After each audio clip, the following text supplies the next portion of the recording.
وہ بچہ کیسے شرک نہیں کرے گا جس بچے کی گردن میں پہلے ہی سے تعویذ لٹکا کھڑا ہے؟ وہ بچہ شرک کیسے نہیں کرے گا جس کے بازو پہ تعویذ لٹکا ہوا ہے؟ آپ صلی اللہ علیہ وسلم کے پاس 10 آدمی آئے بیعت کرنے کے لیے، آپ صلی اللہ علیہ وسلم نے سب سے بیعت لے لی، لیکن ایک بندے سے بیعت نہ لی، اور میں تم ہٹ جاؤ، تمہاری بیعت کرنے کی ضرورت نہیں ہے۔ وجہ، آپ صلی اللہ علیہ وسلم نے دیکھا کہ اس کے گردن میں تعویذ لٹکا ہوا۔ اس مجلس میں کتنے ایسے بزرگ بیٹھے ہوں گے، اس مجلس میں کتنے ایسے نوجوان بیٹھے ہوں گے جن کی گردنوں میں اور جن کے بازوؤں پر تعویذ باندھے ہوئے ہوں۔ کاغذ کے ٹکڑے چمڑے میں لپیٹ کر اس کو بند کر کے اپنے جسم پر باندھ دیں گے۔ عقیدہ کیا ہے؟ یہ مجھے بیمار نہیں ہونے دے گا، یہ مجھے ڈرنے نہیں دے گا، یہ میرا رزق بڑھا دے گا، یا میں کمزور ہوں یہ مجھے موٹا کر دے گا۔ کبھی سوچا ہے؟ اور تعویذ گردن میں لٹکا کے اپنے بازو پہ لٹکا کے جو ہم گھومتے ہیں، اگر رزق یہ تعویذ کی وجہ سے آئے گا، بیماری میری اگر تعویذ روکے گا، شفا مجھے اگر یہ کاغذ کا ٹکڑا یہ دے گا، تو پھر اللہ تبارک و تعالیٰ کون سے کام کرتا ہے؟ اس میں اللہ تعالیٰ کی کلام بھی تو ہوتی ہے، اس میں اللہ تعالیٰ کی کلام بھی تو ہوتی ہے۔ انتہائی پیاری بات بھائی نے کی ہے۔ اللہ تبارک و تعالیٰ نے قرآن مجید نازل کیا ہے اور ساتھ میں ارشاد فرما دیا وَنُنَزِّلُ مِنَ الْقُرْآنِ مَا هُوَ شِفَاءٌ، یہ قرآن کیا ہے؟ شفا ہے۔ لیکن شفا کیسے ہے؟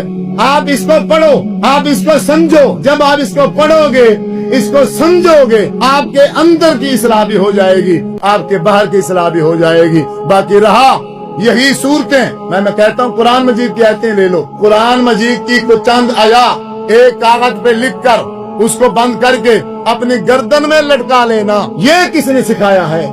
آپ صلی اللہ علیہ وسلم فرما رہے ہیں اے بھائی میں آپ کی بیعت ہی نہیں لیتا، کیوں؟ آپ کی گردن میں تعویذ ہے، اور جس بندے نے من علق تمیما فقد اشرک، جس بندے نے تعویذ گردن میں لٹکایا اس نے شرک کیا۔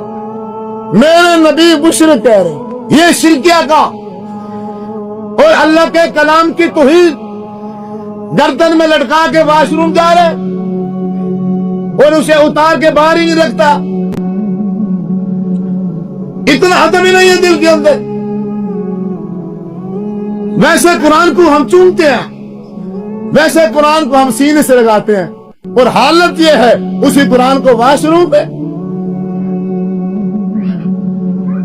دکانداری بنائی ہوئی ہے مولویوں نے، یہ تعویذ گنڈے کر کے پیسے کماتے ہیں، لوگوں کے عقیدوں سے کھیلتے ہیں، جبکہ حضور بچے کو تربیت کر رہے گئے۔ حضرت عبداللہ رضی اللہ تعالیٰ عنہ کو، اے میرا بچہ سن، یاد رکھ اس بات کو، اگر ساری کائنات مل جائے تیرا نقصان کرنے پر، اگر اللہ تبارک و تعالیٰ نے تیری تقدیر میں نقصان لکھا ہوا نہیں ہے تو کوئی بھی نہیں کر سکتا۔ اگر اللہ تبارک و تعالیٰ نے تیرے نصیب میں فائدہ لکھ دیا ہے، ساری دنیا مل کر تجھے اس فائدے سے روک نہیں سکتی۔ یہ عقیدہ، مسلمان ایسے ہوتے ہیں جو اپنے رب پہ عقیدہ رکھتے ہیں، اپنی ہر پریشانی، اپنا ہر مسئلہ اللہ تبارک و تعالیٰ کے سامنے رکھتے ہیں۔ جیسے حضرت لقمان علیہ السلام نے اپنے بچے کو، اپنے بیٹے کو تربیت کی اور کہا اللہ کے ساتھ کسی کو شریک نہ کرنا، اور دوسری چیز یا بنیا ان تک مثقال حبۃ من خردل فتکن فی صخرۃ او فی السماوات او فی الارض یأتی بها اللہ۔ اے بیٹا اگر تیری کوئی چیز گم ہو جائے، وہ چاہے پتھروں کے اندر چلی جائے، وہ چاہے آسمان میں چلی جائے، وہ اگر چاہے زمین میں کسی اور جگہ گم ہو جائے، اے بیٹا سن عقیدہ بنا لے اپنا، یأتی بها اللہ، اللہ کے علاوہ اس چیز کو واپس لے کر آنے والا کوئی نہیں ہے، اللہ ہی لے آئے گا جہاں وہ چیز ہوگی۔ لیکن ہمارے ہاں کیا ہوتا ہے، کسی کا بچہ گم ہو گیا، کسی کی چوری ہو گئی، کسی کی ڈکیتی ہو گئی، اب کیا ہے، اب کیا ہے، اب ایک بابا جی بیٹھا ہے، اس بابا جی کے پاس جائیں گے، وہ ہاتھ دیکھے گا، ہاتھ دے کے سمجھ آ گئی تو ٹھیک ہے، ورنہ کہے گا ایک معصوم بچہ لے آؤ۔ ایک معصوم بچہ آ جائے گا، اس کو سامنے بٹھائے گا، اسے کہے گا بچے آنکھیں بند کرو، بچے نے آنکھیں بند ہو گئی جی۔ اب اچھا یہ بتاؤ آگ جل رہی ہے، آگ، اللہ کے بندے آنکھیں بند کروا لو، آنکھیں بند بندے کی ہو جائیں، بعد میں جو مرضی کہو گے وہی ہے، تو آپ مکمل لوکیشن ہی بتا دو کہ کراچی کی جگہ پر ہے، کہ ہم سیدھا جائیں اس کو وہاں سے لے کر آ جائیں۔ اب ہنس رہے، آپ ہی جاتے اور کون جاتا ہے؟ آپ ہی جاتے ہو۔ حضرت لقمان علیہ السلام بتا رہے ہیں اپنے بچے کو، اے میرا بیٹا، کوئی چیز اگر گم ہو جائے تو کسی کے پاس جانے کی ضرورت نہیں ہے، یا تیری اللہ، کیا ہمارا قرآن پہ عقیدہ نہیں ہے؟